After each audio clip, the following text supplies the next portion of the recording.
Okay everyone, I had some problems uploading the last video, which is always a little bit frustrating because it means I have to basically say everything I said over again, but this is an important issue, so I'll have the patience to do that. The result of course has come through now, and it's a resounding no. The United Kingdom has stayed together. This of course is good news for me and for millions of unionists around the country, in Scotland, in England, in Wales and Northern Ireland, who want to see this United Kingdom stay together. The people of Scotland have made it clear that is what they wanted, and there was a lot of surprises. It was a lot wider than I expected. I thought it would be a lot closer, but that's a very comfortable and resounding victory for better together.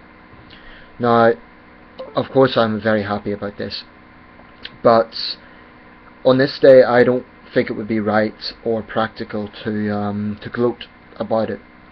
I know that many people around Scotland tonight, many nationalists, will be bitterly disappointed.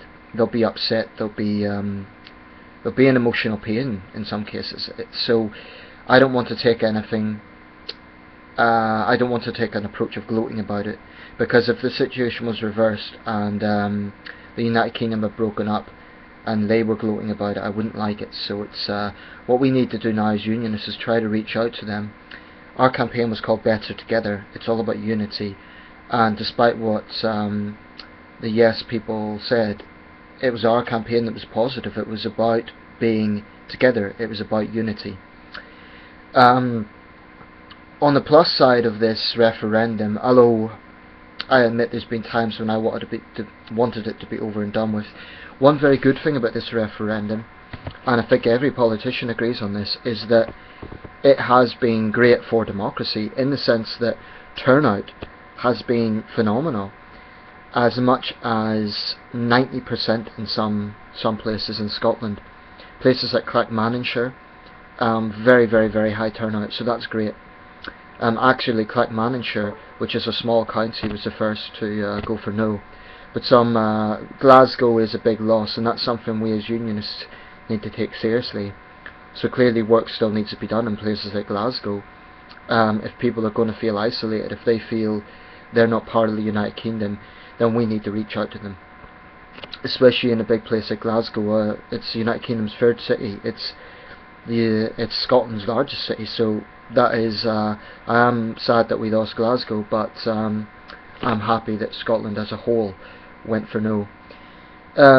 This debate is also going to bring about now questions about England, Wales and Northern Ireland, especially England, because people are now going to be looking at this and thinking, well, hold on a minute, the Scots can have a referendum, and Cameron, Clegg and Miliband are agreeing to all these new powers for Scotland. What about England?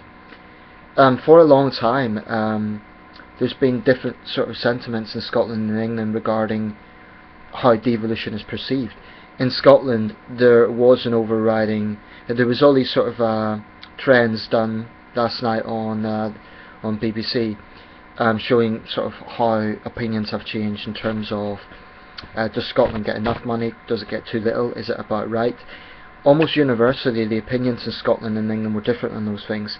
So in other words, in the last 10 years there's been a trend in Scotland to feel that they don't get their fair share, and in England the trend is exactly the opposite, that they get a bit too much.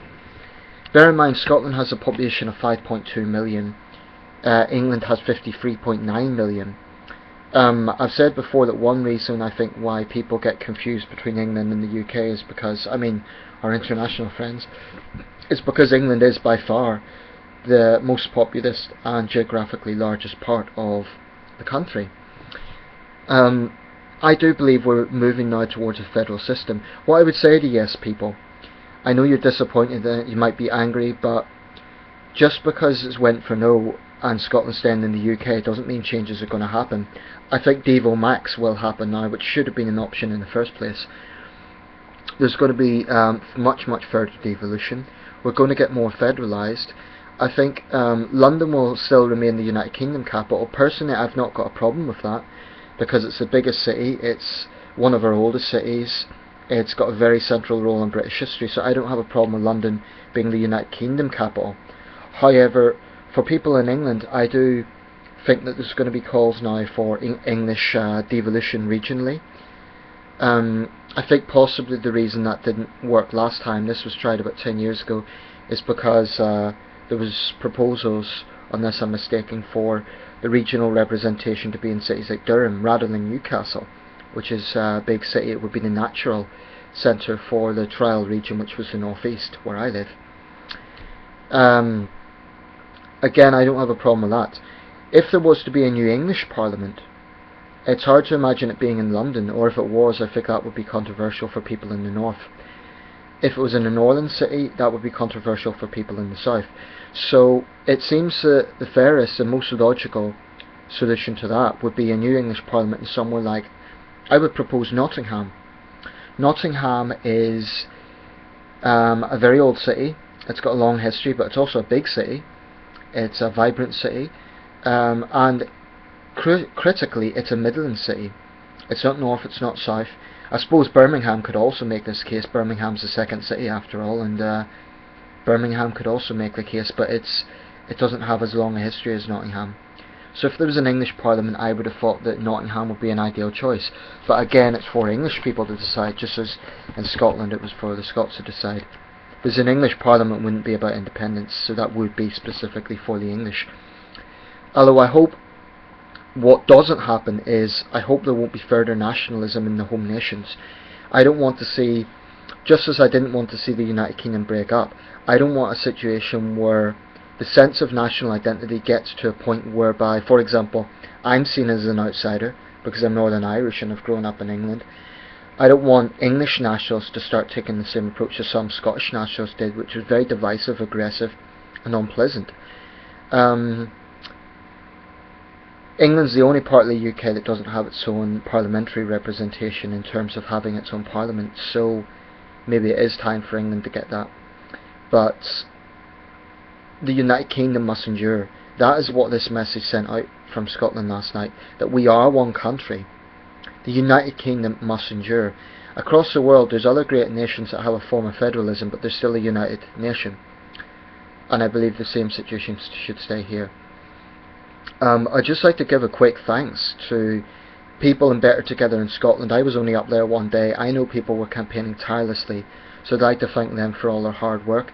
I would like to thank the leadership. I'd like to thank Mr. Darling. I'd like to thank Jim Murphy. I'd like to thank Gordon Brown. The other unionist leaders, people criticised them for rushing through legislation at the last minute. That may have been a mistake, but they have still campaigned hard. I've said before, this goes above party politics, so I'd like to thank everyone involved in this campaign and keeping this country together. I think it's been good for the Labour Party, although it's not a political issue, but I think the fact the Union has survived will be good for them, because they have a lot of support in Scotland. So that's it really. It's over. Scotland is still part of the United Kingdom, but changes will be made whatever way we look at it. I think there are going to be questions about the sense of British identity, and I hope people do maintain their sense of British identity. I hope this hasn't been so divisive that it ruins that. But the high turnout, it has to be welcomed, and all in all, I'm just pleased that we remain one country. Thank you.